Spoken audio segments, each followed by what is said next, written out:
kami akan menyampaikan perkembangan penanganan perkara BTS 4G, ya, yaitu Selasa 23 Mei 2023, tim Kejaksaan Agung melalui tim penyidik Kejaksaan Agung Muda Tindak Pidana Khusus, yaitu pertama pada hari ini kita juga melakukan penetapan tersangka atas nama WP, ya, yang notabene orang swasta yang dianggap sebagai orang kepercayaan daripada IH, yaitu Komisaris PT Solitek Media Sinergi, ya, yang pada tanggal 21 kemarin dilakukan penangkapan kepada yang bersangkutan di Bandara Yogyakarta.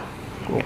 Bersangkutan mempunyai peran dalam perkara ini, yaitu sebagai orang yang menghubungkan pihak-pihak lain yang terkait dalam proyek ini kepada pihak IH selaku Komisaris PT Solitek Media Sinergi. Yang bersangkutan akan dilakukan penahanan 20 hari ke depan di Rutan Salemba Cabang Kejaksaan Negeri Jakarta Selatan.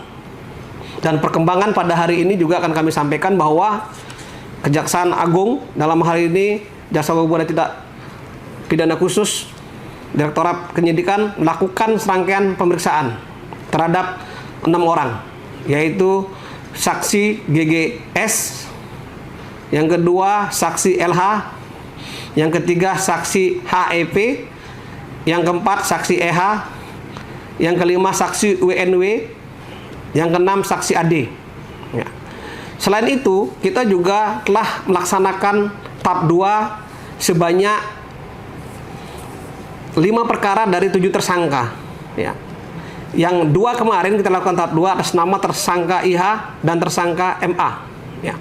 Sedangkan tersangka JGP dan tersangka WP yang baru dilakukan penahanan dan penangkapan terhadap yang bersangkutan baru dalam proses penyidikan.